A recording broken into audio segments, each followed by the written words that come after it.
ಅವಳ ಆಸೆ ನಿರೀಕ್ಷೆಗೆ ತಕ್ಕಾಗಿ ನಡ್ಕೋತೀನಿ. ಅದು ಎಲ್ರಿಗೂ ಗೊತ್ತಿರೋ ವಿಚಾರನೆ. ನೀನು ನಿನ್ಗಿಂತ ಹೆಚ್ಚಾಗಿ ಕಾವೇರಿನ ಪ್ರೀತಿಸ್ತೀಯ.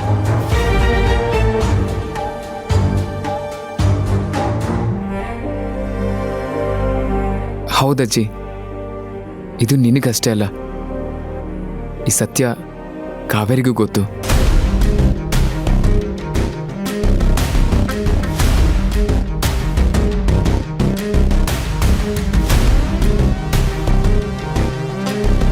ಹೌದು ಕೊಬ್ರಾ, ಕಾವೇರಿನ ಪಡೆಯೋಕೆ ನೀನು ಪುಣ್ಯ ಮಾಡಿದ್ದೆ. ನನ್ನ ನೀನು ಚೆನ್ನಾಗಿ ನೋಡ್ಕೊಳಪ್ಪ. ಹೌದು, ಒಬ್ರನ್ನೊಬ್ರು ಹೊಗಳ್ಕೊಂಡು ಎಲ್ಲ ಇಲ್ಲೇ ಇದ್ಬಿಡ್ತೀರಾ ಅಥವಾ ಒಳಗಡೆ ದೇವರು ಅಂತ ಒಬ್ಬ ಇದ್ದಾನೆ, ಅವನಿಗೆ ಪೂಜೆ ಮಾಡಿಸ್ತೀರಾ ಹೇಗೆ? ಬನ್ನಿ, ಲೇಟ್ ಆಯ್ತಲ್ಲ, ಪೂಜೆಗೆ ಹೋಗೋಣ. ಹೌದು, ಪೂಜೆ ಬೇಗ ಮುಗಿಸಿ ರಾಮ್ ಸರ್ ಮನೆಗೆ ಇನ್ವಿಟೇಷನ್ ಕೊಡೋಕೆ ಹೋಗ್ಬೇಕು. ಬನ್ನಿ ಬಾ.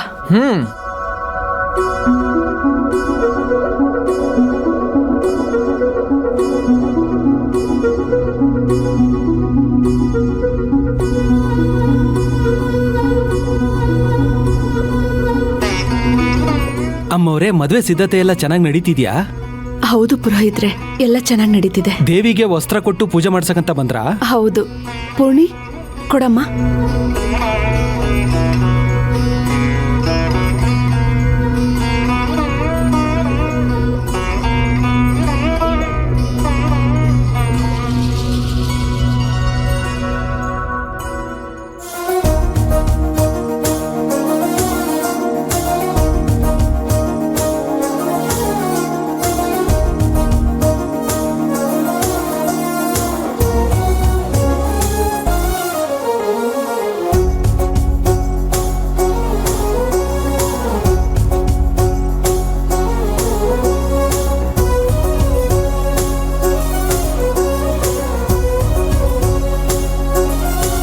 ಭಗವಂತ, ಈ ಮದ್ವೆನ ಸುಸೂತ್ರವಾಗಿ ನಡ್ಸಪ್ಪ. ಯಾವ ತೊಂದರೆನೂ ಬರ್ದೇ ಇರೋ ಹಾಗೆ ನೋಡ್ಕೊ. ನನ್ನ ಲೈಫಲ್ಲಿ ನನ್ನ ತಪ್ಪಿಲ್ಲದೆ ಇದ್ರು ಏನೇನೋ ಘಟನೆಗಳು ನಡೆದೋಯ್ತು. ಈಗ ಅನಿವಾರ್ಯವಾಗಿ ಮುಂದೆ ಹೆಜ್ಜೆ ಇಡ್ತಿದ್ದೀನಪ್ಪ. ಸರಿ ತಪ್ಪುಗಳನ್ನ ನೀನೇ ನೋಡ್ಕೋಬೇಕು.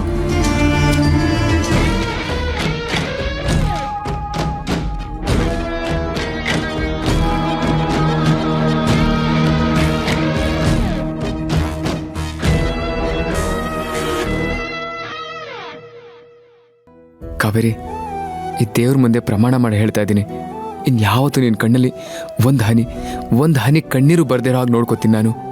ದೇವ್ರೆ, ಕಾವೇರಿನ ಚೆನ್ನಾಗಿಟ್ಟಿರಪ್ಪ.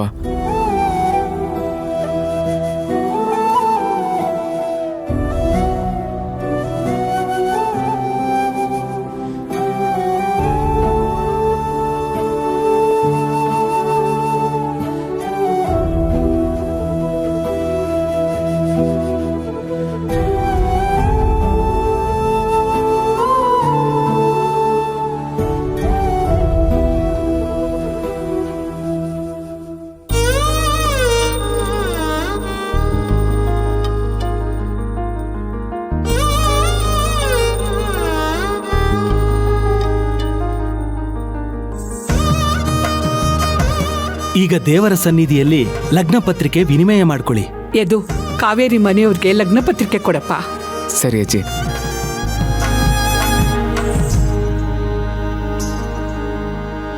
ಏಯ್, ಕಾವೇರಿಗಲ್ಲ ಕಡು, ಅವ್ರ ಅಕ್ಕ ಬಾವಂಗ್ ಕೊಟ್ಟು ಮದ್ವೆಗ್ ಬಂದು ಹೆಣ್ಣಿನ ದಾರೆ ಏರ್ಕೊಡಿ ಅಂತ ಕೇಳು. ಸರಿ ಅಜ್ಜಿ.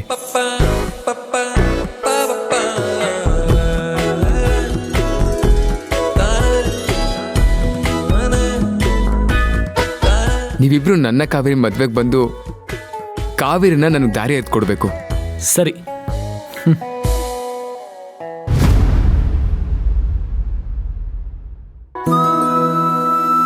ಪೂರ್ಣಿ, ಆದಿ, ನೀವು ಅಷ್ಟೇ ಲಗ್ನ ಪತ್ರಿಕೆನ ಎದೋ ಅವ್ರ ದೊಡ್ಡಪ್ಪ ದೊಡ್ಡಮ್ಮಂಗ್ ಕೊಡಿ.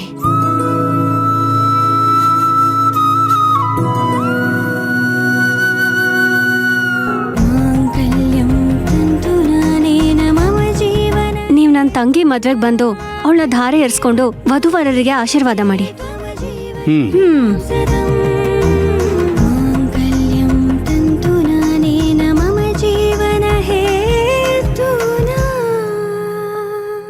ಈ ನನ್ನ ಮಗ ನಮ್ ಹೆಸರು ಹಾಕ್ಸದ್ನೋ ಇಲ್ವೋ ಅಂತ ನೋಡ್ಬೇಕಲ್ಲ.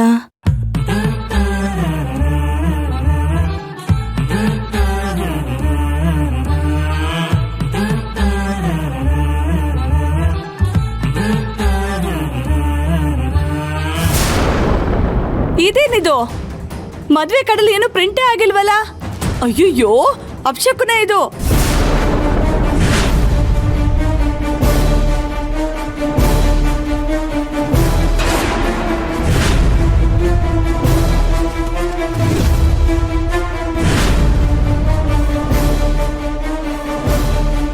ಹೌದಾ? ಅದೇಗೆ ಸಾಧ್ಯ? ದೊಡಮ್ಮ ಒಂದು ನಿಮಿಷ ಇರಿ. ಸರ್ಸು ಕುಡಿಲಿ.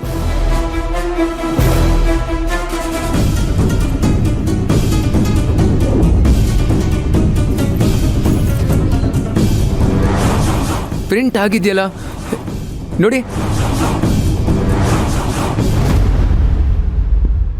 ನೋಡಿ.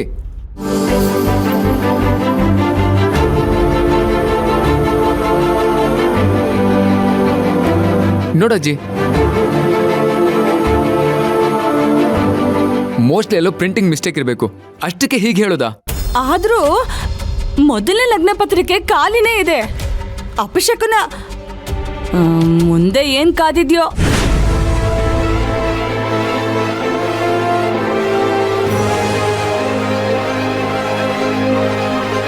ಏಯ್, ಅದೆಲ್ಲ ಏನು ಭಯ ಪಡೋದು ಬೇಡ. ಯದು ಹೇಳಿದ್ನಲ್ಲ, ದೋಷ ಮುದ್ರಣ ಅಂತ. ಪೂಜೆ ಮಾಡಿಸಿದೀವಿ, ಎಲ್ಲ ಒಳ್ಳೇದೇ ಆಗತ್ತೆ. ಹೌದು, ಎಲ್ಲದಕ್ಕೂ ಮನಸ್ಸೇ ಮುಖ್ಯ. ಒಳ್ಳೆ ಮನಸ್ಸಿಂದ ಮಾಡಿದ್ರೆ ಎಲ್ಲ ಒಳ್ಳೇದೇ ಆಗತ್ತೆ ಅಲ್ವಾ ಪುರೋಹಿತ್ರೆ? ಹೌದಮ್ಮ. ವಧುವರರಿಬ್ರು ತಪ್ಪು ಕಾಣಿಕೆ ಹಾಕಿ ನಮ್ಮಿಂದ ಏನಾದ್ರೂ ತಪ್ಪಾಗಿದ್ರೆ ಕ್ಷಮಿಸು ಅಂತ ದೇವ್ರ ಹತ್ರ ಬೇಡ್ಕೊಳ್ಳಿ. ಆ ದೇವ್ರು ನಿಮ್ಮನ್ನ ಕ್ಷಮಿಸಿ ಒಳ್ಳೇದ್ ಮಾಡ್ತಾನೆ. ಮದುವೆ ಆದ್ಮೇಲೆ ಬಂದು ಪಲ್ಲಕ್ಕಿ ಉತ್ಸವ ಮಾಡಿಸಿ, ನಿಮಗೆಲ್ಲ ಒಳ್ಳೇದಾಗುತ್ತೆ.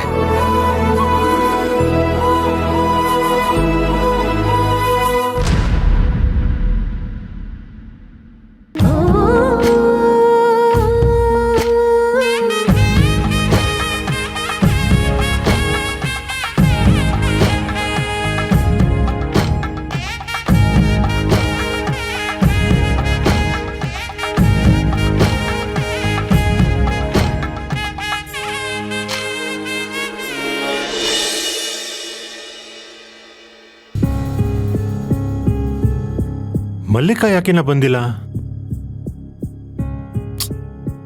ಆಫೀಸಿಗೆ ಬೇರೆ ಲೇಟ್ ಆಗ್ತಿದೆ. ರೀ ಭಟ್ರೆ, ಓರಿ ಬನ್ರಿ ಇಲ್ಲಿ. ಬಂದಿನ್ರಿ ಬಂದಿನ್ರಿ ಬಂದಿನ್ರಿ. ಬೇಗ ತಿಂಡಿ ರೆಡಿ ಮಾಡಿ, ಲೇಟ್ ಆಗ್ತಿದೆ. 5 ನಿಮಿಷ ರೀ, ರೆಡಿ ಆಕತ್ರಿ, ತರ್ತೀನ್ರಿ. 2 ನಿಮಿಷ ರೀ, ಕತ್ತ ಕತ್ತ ಕತ್ತ ಕತ್ತ ಕತ್ತ ಅಂತ ಕುದಿಯಾಕತ್ತೈತ್ರಿ. ಹಿಂಗ್ ಹೋಗಿ ಹಂಗ ತರ್ತೀನ್ರಿ. ಏ ಹೋಗ. ಚೂಳು ಹೋಯಿಸುತ್ತು.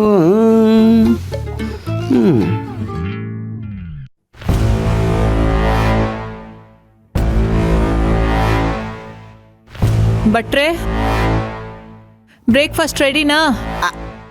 ಆತ್ರಿ ಅವರ 2 ಮಿನಿಟ್ ರೀ, ಕೊಟ್ಟು ಬಿಡ್ತೇನ್ರಿ. ಅಲ್ಲ, ಅವನು ದಿನ ಅಡಿಗೆ ಮಾಡಿಟ್ಟಾಗ ಬರ್ಯಪ್ಪ ಆರ್ತತೆ ಬರ್ಯಪ್ಪ ಆರ್ತತೆ ಬರ್ಯಪ್ಪ ಆರ್ತತೆ ಅಂದ್ರೂ ಯಾರು ಬರೋವಲ್ರಿ. ಇವಾಗ ನೋಡಿದ್ರೆ ತಲೆ ಮೇಲೆ ಬಂದು ಕೂತಾರ. ಏನು ಮಾಡ್ಬೇಕು ಅನ್ನೋದು ನನಗ ತೈ ಓಡುವಲ್ದು. ಅಯ್ಯೋ. ಗುಡ್ ಮಾರ್ನಿಂಗ್ ಅಕ್ಕ.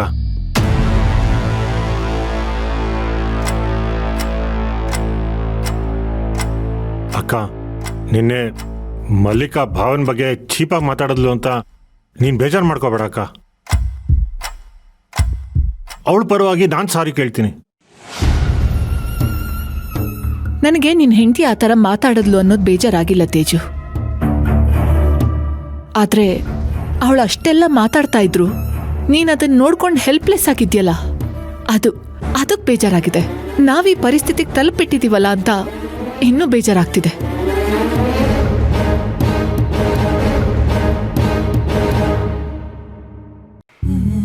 ಮತ್ತೆ ಏನ್ ಮಾಡ್ಲಿ ಹೇಳೋ ಅಕ್ಕ? ಅವಳು ನನ್ನ ಮಾತು ಕೇಳ್ತಾಳ?